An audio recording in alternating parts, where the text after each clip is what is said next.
Hello बच्चों। खुश रहो मानसी, खुश रहो खुश रहो। किरण, गुड आफ्टरनून। अभी बताता हूँ मैं कहाँ पे पढ़ा हूँ। बिल्कुल बिल्कुल मैं बता देता हूँ, कोई इशू नहीं है उसमें।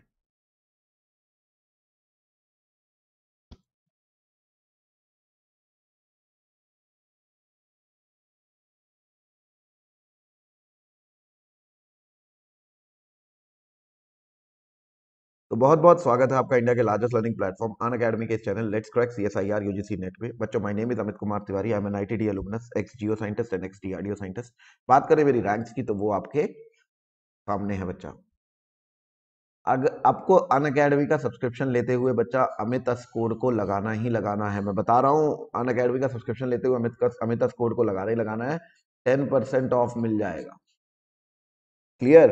आप ये बात समझिए, 10% ऑफ मिल जाएगा। इससे क्या होगा आपको मैं बता दूं, अभी आपका जो प्राइस है वो 38% इंक्रीज हो रहा है। मतलब समझो, इस चीज को समझो जो मैं दिखा रहा हूं। ये देखो, गुड आफ्टरनून अर्चना। ये देखो, ये जो प्राइस था आपका 12 महीने का था 11,550। अब ये प्राइस 15,950 होने जा रहा है। यहाँ पे डेट भले वो लिख रखी, डेट मतलब अभी ये 1 या 2 जनवरी के आसपास होगा। ठीक है? ठीक। तो देखो बच्चा, अगर आप इस पाइप बताना चाहते तो आज ही जाके सब्सक्रिप्शन लीजिए। आज ही सब्सक्रिप्शन ले लीजिए ताकि आपको 10% ऑफ मिल जाए। और उस 10% ऑफ के लिए अमित कोड लगाना है। आज ही जाके सब्सक्रिप्शन ले लीजिए बच्चों। ठीक है? और लगा लेके आपको 10% ऑफ लेना ही लेना। मैं फिर से बता रहा हूं, देखिए 38% प्राइस इंक्रीज है। ठीक है? यहां पे भी, यहां पे भी। ठीक।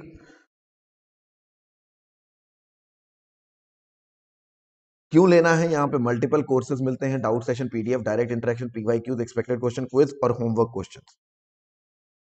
मेरी लाइव क्लासेस को भी आप एंजॉय कर सकते हो, उसके लिए भी आपको अमितस कोड लगाना है। और मेरी प्लस क्लासेस को एंजॉय करने के लिए भी आपको अमितस कोड लगाना है, जिससे आपको 10% ऑफ भी मिलेगा। ठीक? अमितस क्यों? Amit is my name and it is never about me, it is always about us. ठीक है? क्या करना है उसके लिए? जाके अनअकैडमी ऐप डाउनलोड करनी है, वहां पे डिटेल्स भरनी है, CSIR UGC नेट भरना है। यहाँ पे भरने के बाद आपको गेट सब्सक्रिप्शन पे क्लिक करना है। गेट सब्सक्रिप्शन पे जो अभी प्राइस आपको दिखेगा वो दिखेगा 11,550, जो बहुत ही जल्द चेंज होने वाला है, मैंने आपको अभी बताया। तो आपको यहाँ पे रेफरल कोड पे लगाना है अमित 10, और आपको मिल जाएगा ये 10% ऑफ। और वो फीस हो जाएगी 10,395। और 24 महीने की जो फीस है वो हो जाएगी 16,800 से 15,120 अमित कोड लगाने के बाद। ठीक? प्राइस हाइक होने वाली है। मैं फिर से बता रहा हूं, मैं बार बार इसलिए बता रहा हूं, मैं नहीं चाहता कि आप ज्यादा पैसे पे करें।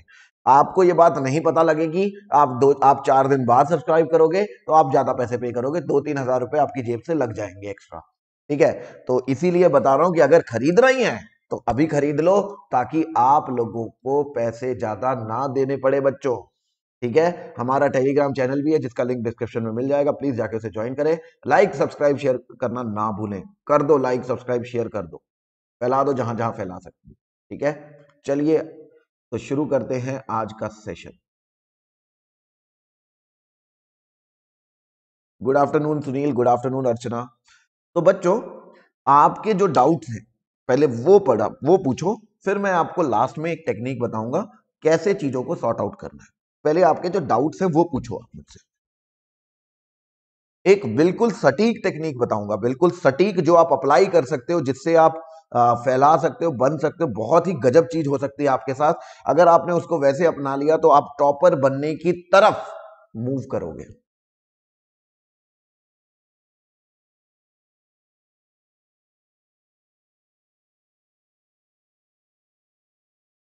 ओके। ओके। हेलो हर्ष।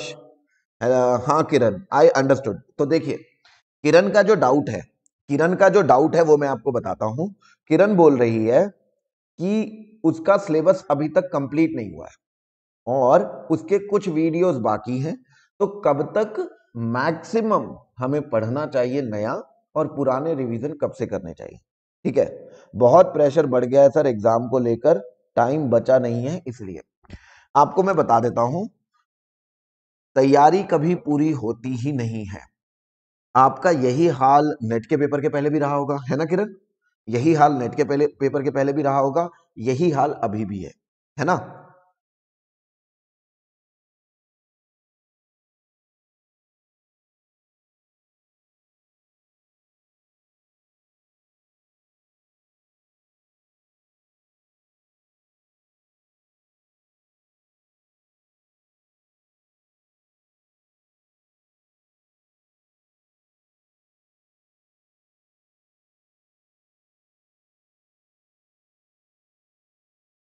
ठीक है, तो आप इस चीज को समझने की कोशिश करो बच्चा, ये तो होना ही है, तैयारी कभी पूरी होती नहीं। तो पर हमें क्या करना है, हमें डेट डिसाइड कर लेनी। आप एक डेट रख लो 15th जैन,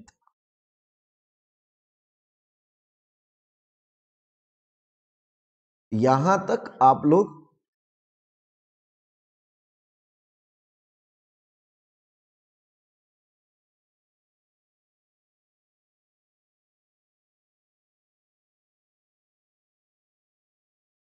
फिर आपको रिवीजन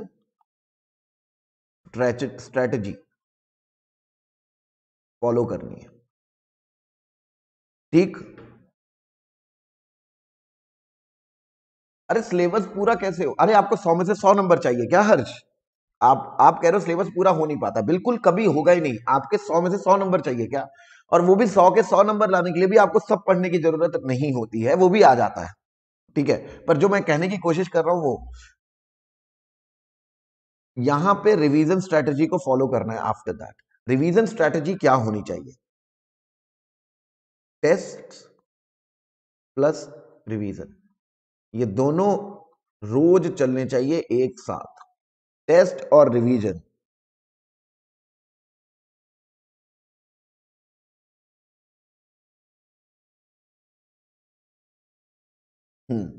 टेस्ट और रिवीजन दोनों एक साथ चलने चाहिए। एमएसके एमएसके एमएसके ने पूछा है, सर एग्जाम में पैनिक होके आता हुआ भी गलत हो जाता है, इससे कैसे बचना है? 1 मंथ में क्या क्या करना चाहिए?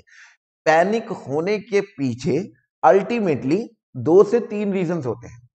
पैनिक होने के पीछे अल्टीमेटली 2 से 3 रीजंस होते हैं। पहला, इंफीरियोरिटी कॉम्प्लेक्स, कि आपको इंफीरियोरिटी है कि जिंदगी में आपने कुछ अचीव नहीं किया है, ठीक है, जिसकी वजह से आज तक आपने गाली ही खाई है। आपको जनरलाइज हो चुका है जिंदगी में कि मैं ज्यादा बड़ा अचीवर नहीं हूं और मैं जनरली अचीव नहीं कर सकता, तो ये आपको पैनिक सिचुएशन में लेकर आता है। दूसरा, आपकी आपने मतलब आपने टॉपिक्स को सही से नहीं पढ़ा, तो जब आपने टेस्ट दिए थे तो टेस्ट का आपका परफॉर्मेंस खराब आया था। टेस्ट का परफॉर्मेंस खराब आने की वजह से आपका अपने ऊपर से कॉन्फिडेंस हिल चुका है, इसलिए आप पैनिक कर रहे हो। तीसरा, वो जो रैंडम मिस्टेक्स है जो सभी से होती हैं, अगर आपने स्टैटिस्टिक्स पढ़ा है तो आपको एक बात जरूर समझ में आएगी कि 100% नाम की कोई चीज नहीं होती है, there is always a probability. तो आप अगर ये सोच रहे हैं कि 2 से 3 क्वेश्चन अगर आपके मतलब अगर आप लोग 70 नंबर का पेपर करके आ रहे हो, 70 नंबर में से 10 से 12 नंबर का पेपर आपसे गलत हो रहा है, तो दिस इज कॉमन, ये सबके साथ होता है। ठीक है, सो जो 70% कर्व, जो 70% पॉपुलेशन है, वो सबके साथ ये होना ही होना है कि 70 नंबर के पेपर में 12 से 14 मतलब अप टू 20% मैं मान के चलता हूं जो गलती हो सकती है। ठीक है, तो एमएसके आपको इस बात पे परेशान होना ही नहीं है कि अगर आपकी जो मिस्टेक्स है वो 20% होती हैं तो ठीक, क्योंकि आप तो 80% के लिए ही जा सकते हो। समझ में आ रहा है कि नहीं आ रहा है? ठीक है, बाकी ये जो इन्फीरियोरिटी कॉम्प्लेक्स है और टेस्ट की वजह से जो पैनिक आता है, वो दोनों को अलग रखो, उससे बस उसके बारे में मत सोचो, बाकी जिंदगी अपने आप अच्छी बीत जाएगी। ठीक, sir Sunil Mukherjee, sir I need quantum revision with you in Unacademy platform. अच्छा, अच्छा, so what I'll do is, Sunil, what I'll do is in January I'll do GATE PYQs with you. Will it be fine? अरे like तो कर दो बच्चों, इतनी मेहनत कर रहा हूं, कम से कम लाइक तो कर दो। एमएसके मेरी बात समझ में आई कि नहीं आई? सुनील मेरी बात समझ में आई कि नहीं आई? हर्ष मेरी बात समझ में आई कि नहीं आई? किरण मेरी बात समझ में आई कि नहीं आई? आपके 4 लोगों के मैंने बातों के आंसर दिए हैं, आपको समझ में आई है बात कि नहीं आई है? प्लीज यस और नो लिख के बता दीजिए। अगर कोई प्रॉब्लम है, you also want to continue the thread of questions, please continue it, but पूछना जरूर है।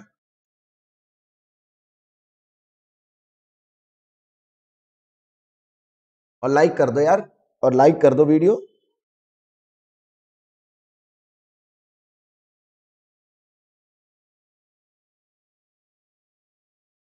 चलो, तो मेरे ख्याल से चारों की बात आ गई समझ में। ठीक है, तो और कोई क्वेश्चन पूछना चाहता हो प्लीज पूछे, और शेयर कर दो अपने दोस्तों में, सभी में, कि आ जाए ऑनलाइन, आ जाए ऑनलाइन, आ जाए। सबको बता रहा हूं मैं, आज आपके सामने मैं एक पिटारा खोल के रखने वाला हूं, पेपर को अटेम्प्ट कैसे करें, मतलब अटेम्प्ट नहीं, मतलब बेसिकली क्रैक कैसे करें, उसमें टॉपर कैसे बना जाता है। ठीक है,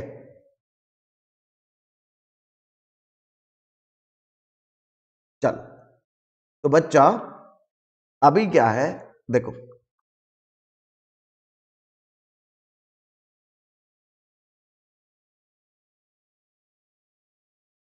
ठीक है, ठीक है सुनील, ठीक है, एज यू विश।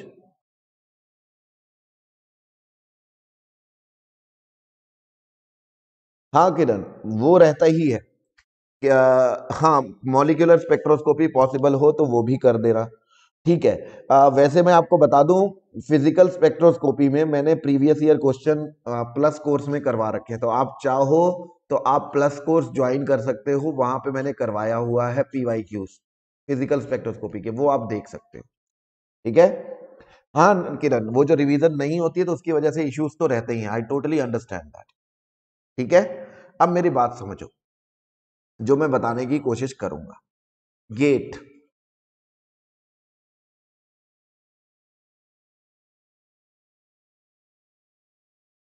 तो गेट टॉपर बनने के लिए,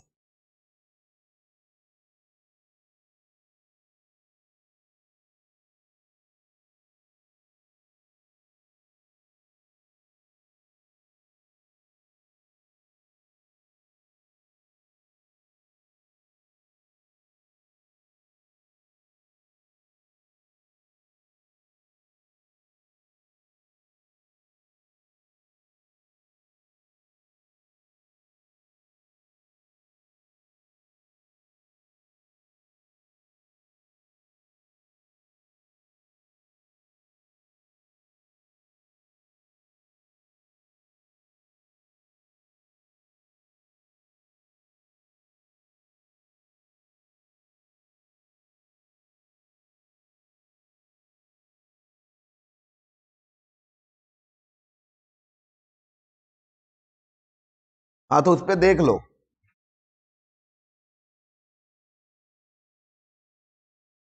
हर्ष कभी,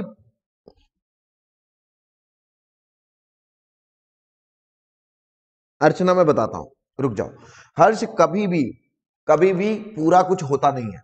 हर्ष कभी भी पूरा कुछ होता नहीं है। ठीक है, जितने हो पाते हैं उतनी करने की कोशिश किया करो, हमेशा खुश रहोगे। दूसरा, दूसरा अर्चना, आप MSc फर्स्ट ईयर में आए हो। बच्चा, ये तो गोल्डन पीरियड है, आपके पास तो गोल्डन पीरियड है। दिक्कत बात क्या है कि अभी आपका भी गेट का पेपर के लिए आप एलिजिबल हो गए हो, तो आप भी दे सकते हो।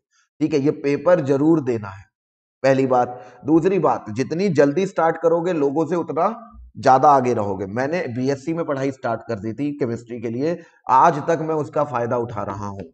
मेरी उम्र के जितने भी लोग हैं उन सब में से लगभग लगभग मैं अच्छी जगह स्टैंड करता हूं केमिस्ट्री में, वो सिर्फ और सिर्फ इसलिए क्योंकि I was an early beginner. ठीक है, ठीक। अब देखो, तो गेट का जो टॉपर बनना होता है, मतलब वैसे तो ये किसी भी टॉपर के लिए वैलिड है, पर ये रेशियो चेंज होता जाता है। ठीक है, तो गेट का जो टॉपर बनता है वो 40% नॉलेज की वजह से बनता है। मैंने प्रैक्टिस वर्ड जरूर लिख दिया है यहां पे, पर प्रैक्टिस आप कैसे करते हो वो भी आपके एटीट्यूड पे ही डिपेंड करता है। प्रैक्टिस आप कैसे करते हो वो भी आपके एटीट्यूड पे ही डिपेंड करता है। अगर आप देखोगे तो 60% जो है, शुभम साहू सर, फिजिकल के न्यूमेरिकल्स कैसे स्ट्रॉन्ग करना है, क्वेश्चन की लैंग्वेज को पकड़ने में बहुत दिक्कत हो रहा है, थ्योरी पढ़ने के बाद भी इसको कैसे इंप्रूव करना है, प्लीज कोई सजेशन। शुभम, पहले मैं ये बता देता हूं फिर मैं आपको बात को ले रहा हूं। शुभम, पहले मैं ये बता देता हूं फिर मैं आपकी बात को ले रहा हूं। ठीक है, तो आप एक बात समझो बच्चा, आपको नहीं लग रहा कि अगर गेट का पेपर जो लोग दे रहे हैं उनको ठीक ठाक नॉलेज तो होगी ही होगी, है ना? मतलब सभी ने कोचिंग भी ली होगी, सभी ने पढ़ाई भी करी होगी, सभी ने आगे मतलब कुछ ना कुछ तो पढ़ा है सबने, ठीक? तो हम लोग पूरे ऑल ओवर इंडिया में top 50, top 10, top 5, top 2 topper कैसे बने? वो बनता है, उसमें जो मेजर रोल प्ले करता है वो करता है एटीट्यूड। क्या रोल प्ले करता है major? Attitude.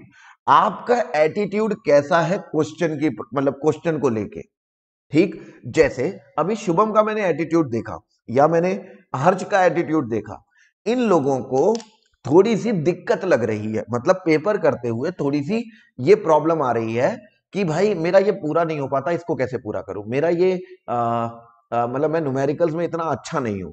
Don't generalise it, don't generalise it, I tell you, don't generalise it. ये जब आप जनरलाइजेशन करने लग जाते हो, उसी समय आप अपना पैर पकड़ के नीचे की ओर खींचना शुरू कर देते हो, ठीक?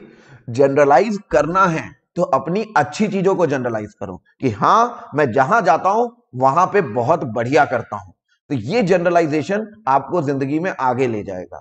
और अगर आप इस चीज को जनरलाइज करते हो, मैं जहां जाता हूं मेरी जिंदगी बर्बाद हो जाती, मैं अपनी तो बर्बाद करता हूं, दूसरों की भी बर्बाद कर देता हूं, मेरे मतलब सब बर्बाद हो जाता है, ये जनरलाइजेशन आपको जिंदगी में कहीं आगे बढ़ने नहीं देगा, ठीक? तो कभी भी कमियों को जनरलाइज नहीं किया जाता है, कमियों को हमेशा ऐसे रखा जाता है कि भाई मेरे अंदर ये कमी है, मुझे ये सुधारनी है।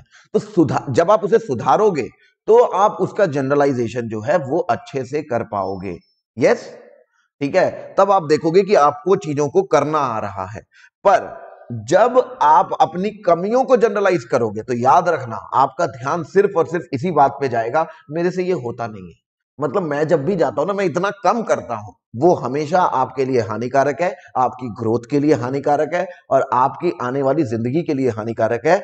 क्यों? क्योंकि आप लोग अपने आप को हमेशा छोटा समझे बैठे हैं। समझ में आया? तो फ्रैंकली जो चीज होती है वो ये होती है कि कभी भी नेगेटिव चीज को अपनी जनरलाइज नहीं की जाती, जिंदगी में कुछ जनरलाइजेशन होता ही नहीं। जो आज से 10 साल पहले मैं था जब मैंने 12वीं पास करी थी और जो अमित तिवारी अभी है उसमें बहुत अंतर है। अगर सारी चीजें जनरलाइज्ड होती तो आज भी मैं वैसा ही होता जैसा मैं पहले था। फितरत छोड़ के दुनिया में बाकी हर चीज बदल जाती है। It is a human behaviour, you know, behavioural science यही बोलता है कि सब कुछ चेंज होता जाता है समय के साथ साथ। जब मैंने साइंटिस्ट की पोस्ट ली तो मेरे अंदर साइंटिस्ट बिहेवियर आना जरूरी है, तो वो चेंज नहीं हुआ क्या? वो भी तो चेंज हुआ ना। अगर मैं बोल दूं मैं तो बचपन से ही, भाई मेरे तो पापा बहुत कम पैसा कमाते थे, मैं वहां पे रहता था, मैं हमेशा ऐसा ही रहूंगा, तो वो तो बेवकूफी है ना बच्चा। इस चीज को अगर मैं जनरलाइज करके हमेशा ऐसा रहूं, जहां पे जैसा बिहेव करना पड़ता है हम वैसा ही तो बिहेव करते हैं। जैसे आप जैसे आप घर में बिहेव करते हो आप ऑफिस में बिहेव नहीं करते वैसे। ऑब्वियसली एवरीबडी चेंजेस, है ना? आप जैसे आप जैसी चीजों को अप्रोच, जैसे मम्मी को बोलते मम्मी ये कर लो, जब आप यहाँ अकेले होते हो तो सब आप खुद अकेले बैठ के करते हो कि नहीं करते हो? भले खराब, मुश्किल से, दिक्कत से, कैसे भी करते हो पर करते हो ना, ठीक है? सो दैट्स द थिंग बच्चा।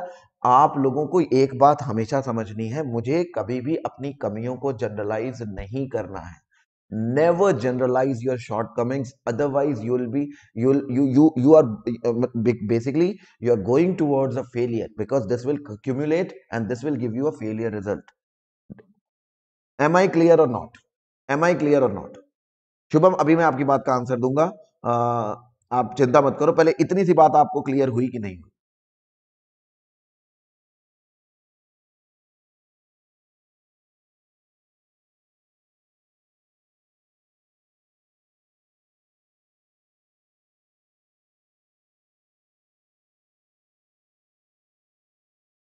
चल, ठीक है। सेकंड सेकंड अब बात करते हैं शुभम की। शुभम ने बोला कि मुझे न्यूमेरिकल्स में प्रॉब्लम आती है, तो वो बच्चा इसलिए आती है शुभम, क्योंकि आपने थ्योरी को सही से नहीं पढ़ा है, पहली बात। दूसरी बात, आपने क्वेश्चंस को ज्यादा से ज्यादा क्वेश्चन सॉल्व नहीं किए। अगर आपका न्यूमेरिकल प्रैक्टिस में प्रॉब्लम है, इसका मतलब यह है कि आपका क्वेश्चन को सॉल्व करने का मतलब क्वेश्चन जो है वो आप सॉल्व नहीं कर रहे हो। तो मेरा जो तरीका रहता है जिंदगी में चीजों को करने का, तो minimum amount of question which we need to solve, और अभी जितना समय आपके पास है उसके आधार पे आपको सारे पीवाईक्यूज कर लेने चाहिए, आपको सारे पीवाईक्यूज कर लेने चाहिए। ठीक है, अब बात करते हैं अर्चना की। अर्चना बोल रही है सर थ्योरी तो टॉपिक की समझ आती है, लेकिन मल्टीपल कंसेप्ट क्वेश्चन आते हैं तो वो हिलते भी नहीं है। तो अर्चना इसका मतलब ये है कि आपको नहीं आता है। तो जहां से वो मल्टीपल कॉन्सेप्ट क्वेश्चन आया है, वहां पे एक ऐसा कॉन्सेप्ट है जो आपको नहीं आता है, जिसकी वजह से आप वो नहीं कर पा रहे हो। तो अगर ऐसा हो रहा है, इसका मतलब जिससे आप पढ़ रहे हो उसने आपको सही से नहीं पढ़ाया, या फिर आपने आपके पढ़ने के तरीके में कोई ना कोई दिक्कत है। ठीक है, अगर हम प्रीवियस ईयर क्वेश्चन सॉल्व कर ले रहे हैं तो multiple question, multiple concept question आए या पता नहीं कौन से कॉन्सेप्ट के क्वेश्चन आए, वो हमें दिक्कत नहीं देते। और मुझे अभी तक तो इतनी प्रॉब्लम नहीं आई है, मैंने सीएसआईआर नेट गेट के जो पेपर देखे हैं उनमें कोई भी इतने ज्यादा मल्टीपल कॉन्सेप्ट के क्वेश्चन नहीं होते हैं। अगर मेरी बातें आपको सही लग रही हो, मेरी बातें आपको सही लग रही हो तो लाइक जरूर कर देना वीडियो को, और आप मुझसे जो और भी कुछ पूछना चाहते हो वो जरूर पूछो।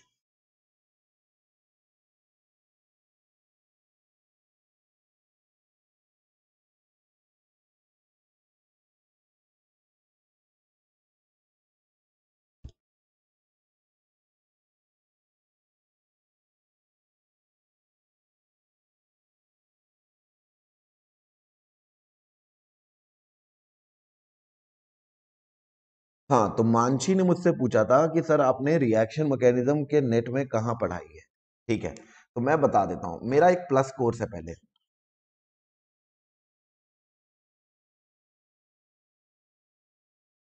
फाउंडेशन ऑफ ऑर्गेनिक केमिस्ट्री, पहले वो कर लो।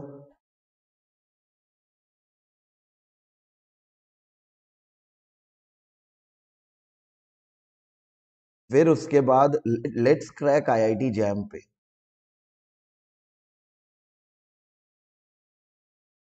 न्यूक्लियोफिलिक सब्स्टिट्यूशन,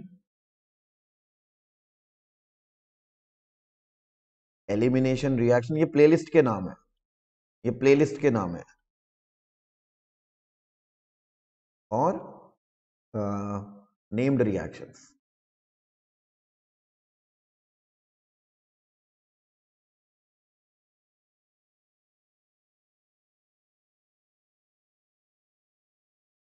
जनवरी में मैं कौन सा टॉपिक लूंगा बच्चा, मैं गेट पीवाईक्यूज का सोच रहा हूं, बच्चा मैं गेट पीवाईक्यूज का सोच रहा हूं सुनील। अर्चना सिंह सर आप क्वांटम यूट्यूब पे दोबारा कब पढ़ाओगे? मैं शुरू कर चुका हूँ अर्चना, अर्चना मैं शुरू कर चुका हूँ। अब 12 बजे मेरी रोज क्लास होती है क्वांटम की। सर आप टॉप 1000 के लिए कितने मार्क्स सफिशिएंट हैं गेट में? टॉप 1000? मैं गेट टॉपर बोल रहा हूँ, तुम टॉप 1000 एमएस के ऐसे बातें करोगे तुम? 40 नंबर लिख लो।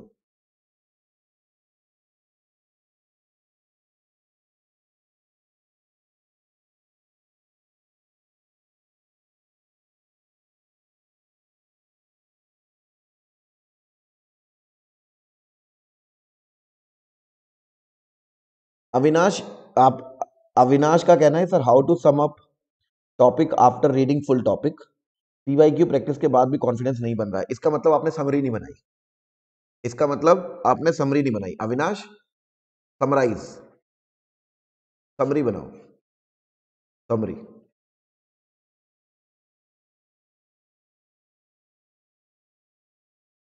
शुभम साहू सर तो इफेक्टिव क्वेश्चन प्रैक्टिस कैसे करें, आई मीन पीवाईक्यू करने के बाद उसे रिवीजन करें कि पीएसपी और केएल कपूर के सॉल्व क्वेश्चन करना पड़े? नहीं नहीं नहीं शुभम, अभी अभी इतना टाइम नहीं है, पीवाईक्यूज करो बस, पीवाईक्यूज करो। हाँ हाँ, उसके बाद भी चलेगा सब, उसके बाद भी चलेगा। ठीक है अर्चना, ओएनजीसी सिलेक्शन के लिए कितने मार्क्स चाहिए? 70 marks, 60 to 70 marks, aim for 70।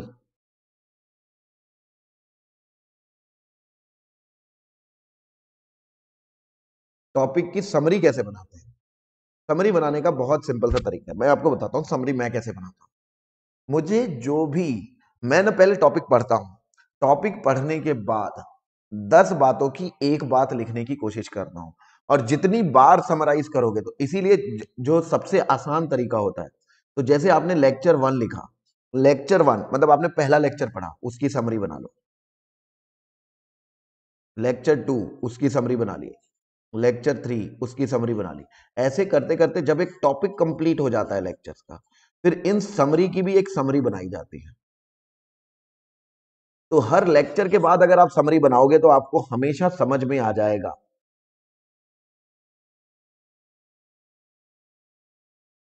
Her lecture के बाद आपको सब पहले समरी बनानी है। लेक्चर के बाद समरी की जब समरी बनाओगे तो आप देखोगे कि वो जो 100 पेज है वो 10 पेज में सिमट गए हैं। ठीक है, तो दे विल बी कंपाइल्ड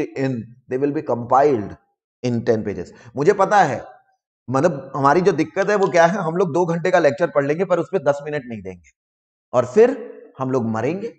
फिर हम लोग मतलब जैसे आपने मान लो 100 मतलब कुछ किसी ने 70-80 घंटे की क्वांटम पढ़ ली, 70-80 घंटे की क्वांटम में अगर वो समरी बनाने बैठेगा तो उसको 4 से 5 घंटे की समरी लगेगी। समरी बनाने में 4 से 5 घंटे लगेंगे, पर हम तो ठहरे शक्तिमान, हम 70 घंटे पढ़ लेंगे पर 5 घंटे समरी पे नहीं देंगे। हम लोग हम लोग मतलब वो 5 घंटे हमें इतने भारी लगते हैं ना, अरे बाप रे बाप, बाप रे बाप। फिर जब जिंदगी बर्बाद हो जाती है फिर हम अगला साल देने के लिए तैयार हो जाते हैं, पर हम अपनी जिंदगी के 5 घंटे नहीं देंगे समरी बनाने में।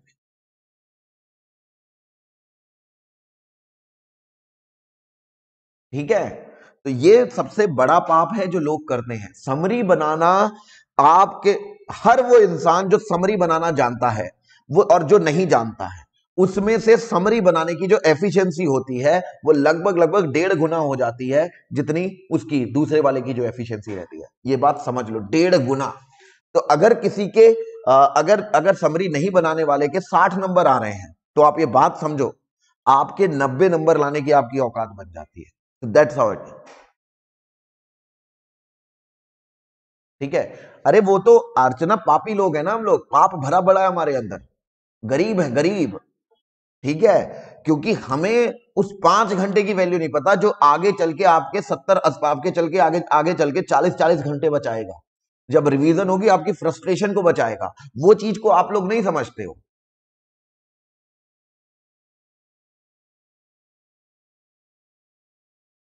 ठीक है, समरी बनाना बहुत जरूरी है। हर लेक्चर के बाद मेरा मानना हमेशा यही है, हर लेक्चर के बाद समरी जरूर बनी होनी चाहिए, वो आप लोगों की जिंदगी को सॉर्ट आउट कर देगा।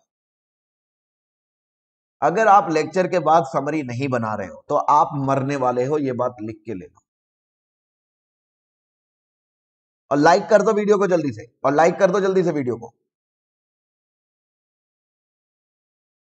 इतनी मेहनत कर रहा हूं आप लोगों के ऊपर, लाइक कर दो। ठीक, तो फिर से मैं एक बात बताता हूं, तो गेट टॉपर बनने के लिए क्या इंपॉर्टेंट है मुझे बताओ जल्दी। गेट टॉपर बनने के लिए क्या इंपॉर्टेंट है जल्दी बताओ मुझे।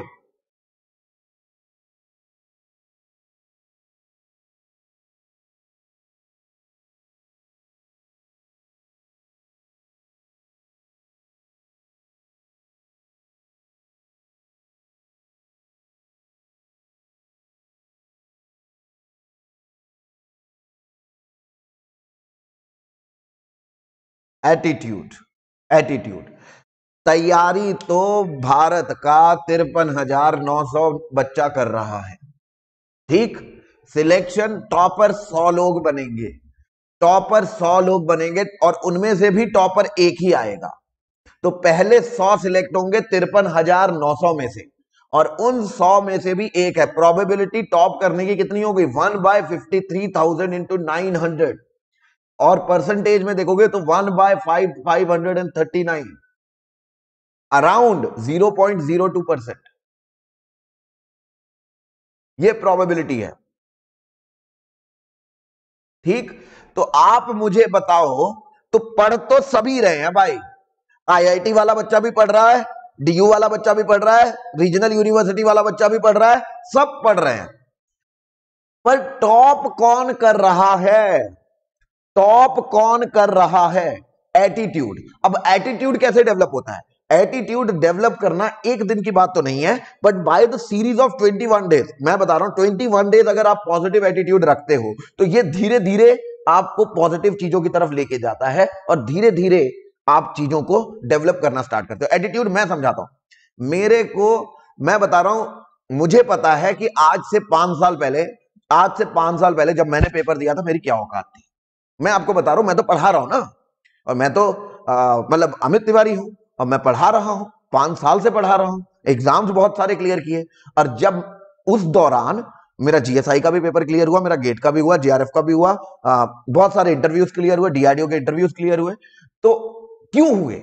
It was just an attitude. Attitude ये था बच्चा कि अगर तीन सीट है पूरे इंडिया में, तो मुझे ये था यार पढ़ तो सभी रहे हैं, पर मेरे जितनी किसी ने मेहनत करी है क्या? मैंने अपनी जिंदगी के 5 साल केमिस्ट्री को दिए हैं, और बिल्कुल केमिस्ट्री को दिए हैं। मेरे जितने अच्छे कॉलेज से मतलब कितने बच्चे पढ़ रहे हैं, वो मेरा सोचने का तरीका है बच्चा, मेरा सोचने का तरीका है। जरूरी नहीं कि आपको वही तरीका अपनाना है, ना ना ना ना, बट एटीट्यूड रखना है कि पढ़ तो मैं रहा ही हूं। अब आप लोग कैसे पढ़ सकते हो? अरे मैंने भी तो पूरे इंडिया के बेस्ट टीचर से पढ़ा है, अपनी प्रैक्टिस भी तो करी है, मैंने पीवाईक्यू सॉल्व किए हैं, सभी तरह के क्वेश्चन की रिवीजन भी तो कर ली है। अब मुझसे अच्छा कौन परफॉर्म करेगा? यानी कि अगर मैं नहीं कर पा रहा हूं कोई क्वेश्चन, तो कोई और भी नहीं कर पाएगा, तो मुझे परेशान होना ही नहीं है उसके ऊपर। So this attitude brings best out of you. Over confident नहीं है ये ओवर कॉन्फिडेंस नहीं है, ये एटीट्यूड है कि पॉजिटिव एटीट्यूड होना चाहिए आपके ऊपर। कि कम से कम एक बात बताओ, अगर मैं खुद पे ही भरोसा नहीं करूंगा, अगर मेरा भरोसा खुद पे ही नहीं है कि मैं कर नहीं सकता, दुनिया का कौन सा आदमी मेरे ऊपर भरोसा करने आएगा? अगर मैं आपको ये बोल दूं, अच्छा आ जाओ देख लेंगे, जैसा पढ़ा सकते हैं पढ़ा देंगे, आप लोग मुझसे पढ़ोगे? बताओ, आप लोग मुझसे पढ़ोगे? नहीं यार, जब इसको खुद को ही नहीं पता कि ये क्या पढ़ाएगा। मैं बोल रहा हूं इंडिया बेस्ट क्वांटम पढ़ाऊंगा और लिख के दे रहा हूं पढ़ाऊंगा, तभी तो आपको लगेगा कि हाँ भाई इस बंदे के अंदर कॉन्फिडेंस है। अगर थोड़ा बहुत इधर उधर भी होगा तो ये पूरी कोशिश करेगा कि मैं कहां से क्या कर दूं। हाँ कि ना? हाँ कि ना?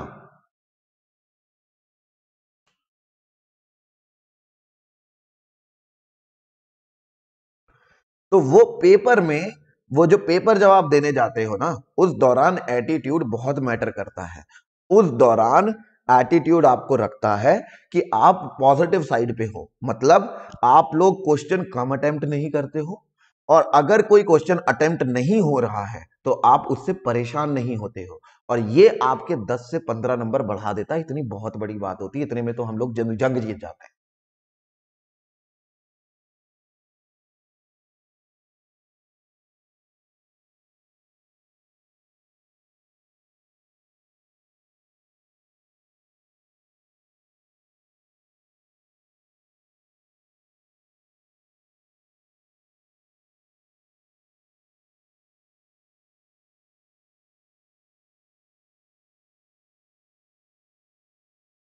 तो एम आई क्लियर बच्चों? Am I clear?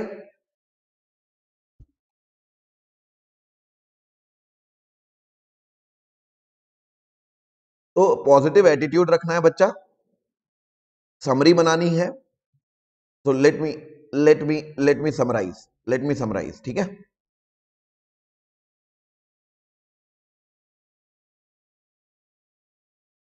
ठीक। तो लेट मी समराइज। ठीक।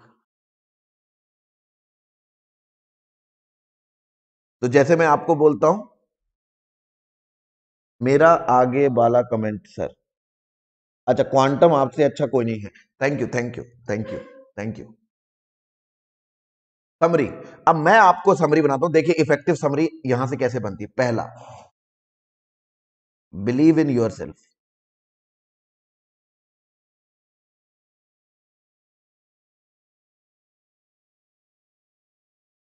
Because you are the one who is going to do it. Second, revision,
बस।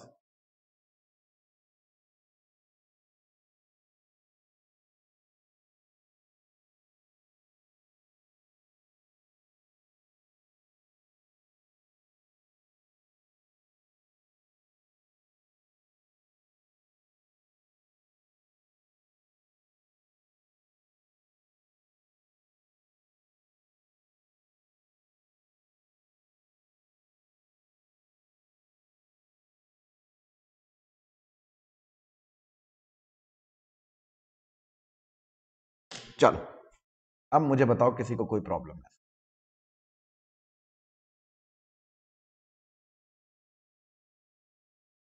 अगर ये 7 स्टेप्स कोई फॉलो करता है तो मुझे नहीं लगता कि जिंदगी में उसे कभी भी गेट को लेके कभी कोई प्रॉब्लम होनी चाहिए। पीवाई क्यू हो गए तो क्या करूं? टेस्ट दो, टेस्ट टेस्ट टेस्ट, एक टेस्ट। जहां से नोट्स बनाए होते हैं बच्चा, बात क्या है, आप लोगों को भरोसा होता नहीं। आप लोगों ने क्वेश्चन कर लिए, आपको कॉपी में क्वेश्चन नहीं कराए गए होंगे, खूब क्वेश्चन कराए गए होंगे, उनकी प्रैक्टिस करो। पीवाई क्यूज करवा दिए, उनकी प्रैक्टिस करो। ठीक। और फिर उसके बाद अपने टेस्ट दो, और उससे ज्यादा क्वेश्चन देखने की जरूरत है नहीं। अगर उनसे भी काम नहीं चल रहा है तो ये आपका मन नहीं भर रहा है, बस, बाकी और कोई दिक्कत है नहीं।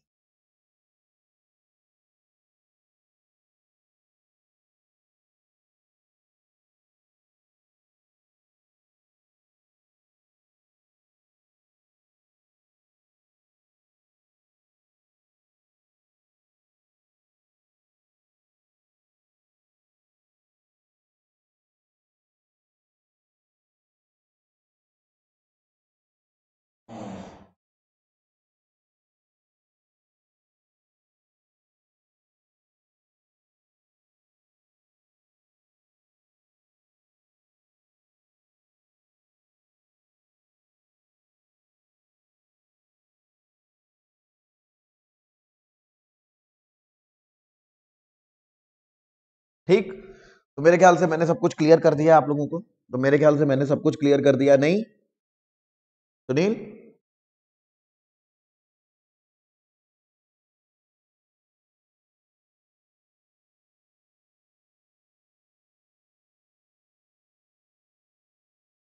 स्टार्टिंग किस टॉपिक से करें? अर्चना का क्वेश्चन है, किस टॉपिक से स्टार्टिंग करें? अपने सामने सिलेबस रखो, अपने सामने रखो सिलेबस।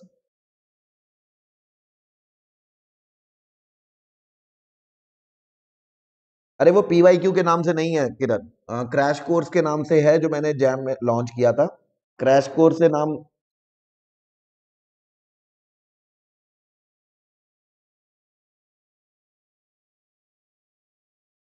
क्रैश कोर्स के नाम से है, उसमें मैंने फिजिकल स्पेक्ट्रोस्कोपी कराई हुई है, वहां पे आप देख सकते हो जाके। ठीक है, वहां पे पीवाईक्यूज करवा रखे हैं, है ना? अब बात करें अर्चना की टॉपिक। हाँ, तो अर्चना जाके अपने सामने गेट का सिलेबस रखो, जो टॉपिक सही लगे वहां से स्टार्ट करो। ठीक है।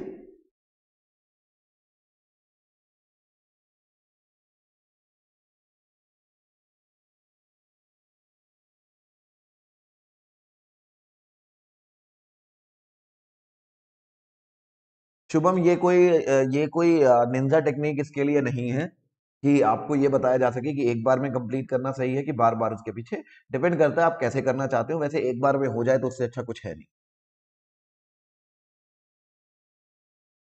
हाँ, एक एक बिल्कुल सिंगल डिजिट मिलने के बाद तुम्हें सबके सामने ऐलान करना होगा कि तिवारी सर पूरे इंडिया के बेस्ट क्वांटम पढ़ाते हैं। बस सिंगल डिजिट लाओ और फिर बोलो यहाँ पे।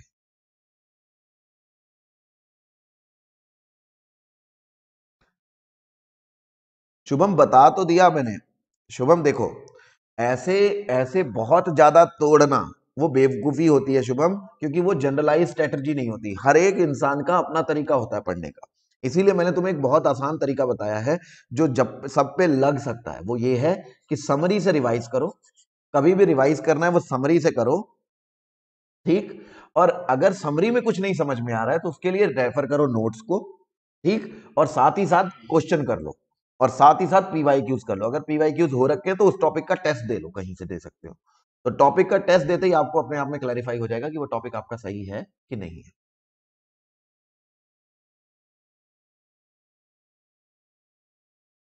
क्लियर? और लाइक कर दो वीडियो को यार। और लाइक कर दो, मेरे को लाइक ज्यादा नहीं दिख रहा है। लाइक कर दो यार। अरे कर दो यार, ऐसे क्यों कर रहे हो? अरे ऐसे तो ना करते हैं यार, ऐसे तो ना चलता है।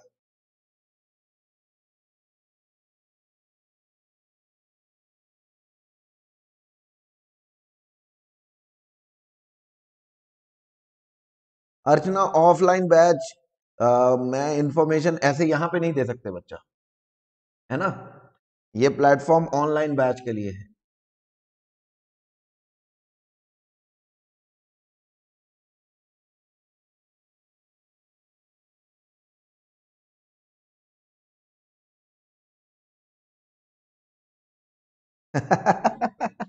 तीनों पार्टी अच्छा पढ़ाते हैं सब कुछ, एक है ऑर्गेनिक इनऑर्गेनिक फिजिक्स, अरे ठीक है। हाँ एक है। रैंक लाओ फिर बोलो, रैंक लाओ फिर बोलो, तभी लोग पहचानेंगे, है ना। चलो, तो मेरे ख्याल से आज के लिए इतना ही। ठीक है बच्चों, मैंने आपकी सारी क्वारीज को किया होगा। जल्दी से जल्दी सब्सक्रिप्शन ले लो बच्चा, क्योंकि प्राइस लगे हैं बढ़ने। आपको मैं बता दूं, देखो फिर से मैं जान जान के बोल रहा हूँ, क्योंकि आपको बाद में आप लोग दिक्कत होगी। 11,500 की प्राइस हो जाएगी 15,950, 16,000 की प्राइस हो जाएगी 23,200। तो जल्दी से जल्दी आज या कल में जितने सब्सक्रिप्शन ले सकते हो ले लो बच्चा, और सब्सक्रिप्शन लेते हुए अमित कोड को लगा दो, ताकि आपको 10% ऑफ भी मिल जाएगा। अमितस क्यों? Amit is my name and it is never about me, it is always about us. ठीक है बच्चा, तो आज के लिए इतना ही। मिलते हैं नेक्स्ट क्लास में इसी ऐसे ही कुछ गजब चीज के साथ। 12 बजे कल मिलते हैं अपने क्वांटम की क्लास के साथ, ताकि बने रहे और मेरे साथ बने रहे, बढ़ते रहे। लाइक जरूर करें वीडियो को, सब्सक्राइब कर ले चैनल को, शेयर कर दे अपने दोस्तों में, ताकि उनका भी हो जाए भला।